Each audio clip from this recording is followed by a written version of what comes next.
A little traveling music, Sam. Let's cut the volume on the loop for a moment, shall we? Hi, I'm Gary Lucas. So good of you to join me here in our West Village airy. Lulu is really enjoying herself, especially she's hovering around her food dishes. I don't think she's in the frame here, but she's getting her son too. She's selecting cool toys out of the toy box here, which is really spread all over the apartment. This dog has more toys than I don't know, Richie Rich. But I just wanted to say, well, I'll tell you about it after I play.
have to tell you what an attractive sight it is to see Caroline boogieing with Lulu off there behind the camera.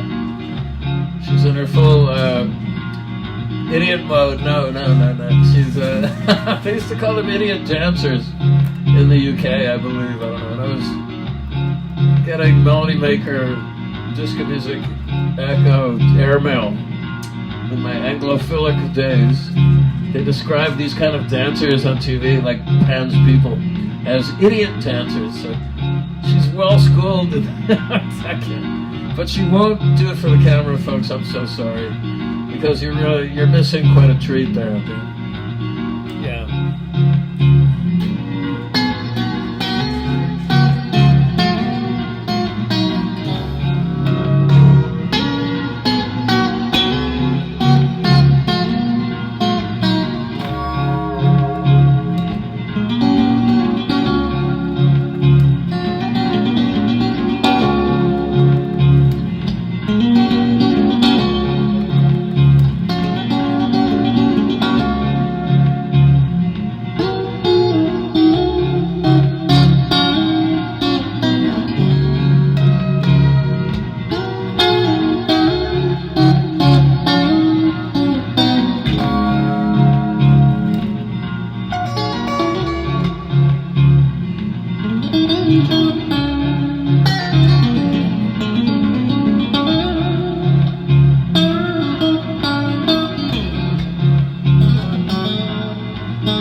Now that's what I call music.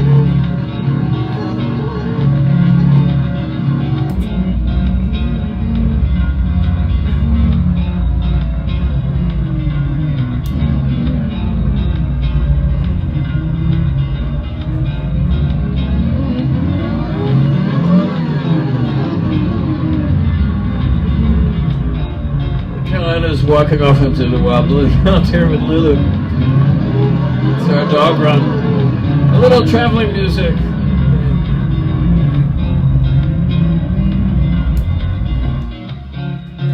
Yeah. I got at least another 5 minutes on this end.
Yum yum, eat 'em up.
love church bells. I love bells, period. Going back to hearing them chime at Lemoyne College when I was a boy in our neighborhood in Syracuse. And I know bells, people associate, jumping on a bell and swinging with Quasimodo, but did you know Jim Morrison did the same thing at Harkness Tower in New Haven? I think over the year before I got up there in '70, he had a concert at the New Haven Arena, the infamous concert where he had a little parlay with a woman that he met before the concert, and they were doing something illegal, I guess, or smoking a joint in the toilets backstage at the New Haven Arena. And a cop came in and maced him and the girl for what I do not know, but I don't think he was necessarily compliant with any orders given to him. Anyway, he did go on stage a little while later and describe the incident in the middle of a breakdown of one of their tunes. And the entire New Haven police force, well, about 10 of them came on stage and glared at him and then hauled him off unceremoniously. And it's a good mugshot, which could go up alongside Johnny Cash giving the finger, and Frank Sinatra's mugshot, Bing Crosby. These were wild boys of the road back in the day. I don't know if once in a while we hear about bad behavior in the rock and roll world, but it's usually nowadays more like a Me Too kind of an affair. Case in point, Marilyn Manson, who I never really cared for, to tell you the truth, but I don't know. I have no other information about any of these misdeeds, but I'm all on the side of victims everywhere. Without getting into the niceties of the current Middle Eastern situation, I have to say, I don't know, it's not an easy issue to discuss rationally with partisans, but I have a soft spot in my heart for anybody who's suffered slings and arrows of outrageous fortune. And so that'll bring me to my immediate concern, which is Jason Candler, my dear friend, is taking more giant steps every day. Well, let's say more on incremental steps, but each day could be a giant step, because he just was able to walk yesterday for the first time in, I think it's ongoing now, almost 2 months since he had a stroke, and that's significant progress. And the fund is up over 42K out of an ideal figure of 50K, and hopefully it'll grow some more. And it would be really helpful to think about Jason if you're a fan of great music and deserving musicians and just good people. He's one of the good guys, and just trying to help him out here, because the medical expenses in this country are killing. If you know what I'm talking about, people who live here know what I'm talking about. Abroad, I don't think they really realize what a cold, cruel, callous system we have for years and years and years, whereby if you're not heavily insured, a catastrophic situation befalls you and you're basically shit out of luck. But anyway, we're trying to see that that's not going to happen to Jason, Lily, and Jacob. So check the GoFundMe. I'll post an update today. I don't do it every day now. I just don't want to wear everybody out. But anyway, I hope to see him on Monday, and I'll give you a better on-site report. But as of yet, there is no departure date out of the hospital that he's currently in. The next phase would be rehab, a live-in rehab facility in Manhattan. But they haven't deemed it safe enough yet to make a transfer, so I'll keep you posted about that. And what else? Well, I did record a pristine studio version of that track, my traveling music, my jammy, called Unforgiven, and submitted it to powers that be, who pronounced very favorable words about it. So we'll see. I don't know. I think that unless you really know somebody at making film or TV or something, it's kind of a crapshoot. But I'm hoping for the best there, because I think it just fits. It fits, surrounds me very well, and it fits the present situation. And I love to play it. I could jam for hours on it. In fact, my late friend Robert Palmer, not the musician, the late musician, but the late critic, Robert Palmer, in reviewing my first album, which of band material, titled Gods and Monsters, compared it to the Grateful Dead. I don't know what he was thinking, but he said, well, that's not an insult, mind you. And I like the Dead fine up to, a certain point. I was a big fan of Anthem of the Sun. That was my favorite. And I did, some years ago, get invited twice to sit in with Bob Weir. So, I can tell you about that. That was a good one. It was at the Bell Atlantic Jazz Festival. In those days, the Knitting Factory's Michael Dorff, who was the major domo there, used to put on a lot of festivals in conjunction with sponsors that he would contact and rope in. There were all sorts. There was a Dewar's Scotch Festival of bagpipes, if you can believe that. That was a good one. But this was more on the jazz tip. But they had people like Johnny Winter and Bob Weir playing alongside out-and-out straight jazz music. I played there. So the guy who was then roading for me, my dear friend Bob Jacobson, who I have all sorts of road stories about, good old Bob, he went on my behalf, because I'm not very good at this pushy kind of, hey, I'm fantastic. Well, you should have me sit with you. No. He went as my intermediary. Well, it was his idea. And he crept into Bob's tent. Bob was maxing and relaxing before his set with a great band that he put together for this. And he was chilling, magnum of champagne, I believe it was. And so he told him, I'm here with Gary Lucas, Beef Hearts guitars. That was always a good calling card, Beef Hearts guitars. Jeff Buckley, blah-bitty, blah-bitty, blah. And he said, oh, well, tell him I'd love him to sit in on steel guitar. Because he said he's got his National Steel here, which is over there. Maybe I'll pick it up here. And so then Jacobson came back and said, Bob wants to meet you, man. So I popped my head in there, introduced myself, and he was like, great. Do you know Friend of the Devil? I said, yeah, I do. But we didn't do that one. What we did do was, here's the punchline. I went out on stage only to discover that Bob and his entire band wore in-ear monitors. And there was absolutely nothing coming out on the stage of their amps, right? Everything was either going into their in-ear monitors, taken off the amps, fed into the monitors, or going out into the audience on the side fills in this huge place. So really, I couldn't really tell what the hell was going on, musically.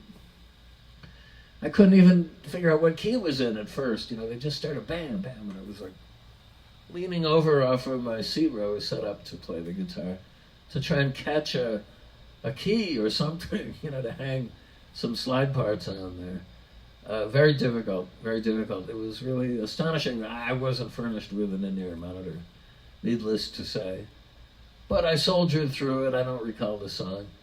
But then we finished, and I got a good hand. I got up to leave, and Bob leaned over and he went, hey, man, where are you going? Come on back here. So I turned around, I sat back down, and we did another 4 tunes. I know the Deadhead community have the show posted somewhere. I should get a copy of it. But that was my time with Bob, that first time, which was, I want to thank him all these years later. And what did it do for me? Well, I'd be walking in front of the Knitting Factory on Houston Street, like a week later, let's say, and some Deadhead would walk by and he'd go, yeah, man, Bob Weir, right? And give me a high five. Yeah. Okay, so I got about 5 minutes left, and from here, I'm not going to be able to comment because I got to scoot right over to my friend Terry Durgush's studio to work on a very, very intriguing project with a guy named John Beckman. I don't want to give too much away about it, but it's like one of those times I get to really go to town with my guitar on some very powerful tracks, which is my preferred method of kicking it here. You know, I mean, I've heard the tracks that have my name written all over them. I can't wait to get over to do this. But okay, as promised, we got the steel guitar.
Yeah, well, that brings us right up to just about 3:30, and I got to scoot, as mentioned, get over to Terry's studio and get some good bubble tea on the way into the studio. There's a great Chinese bubble tea joint with taro, and the stuff's so sweet.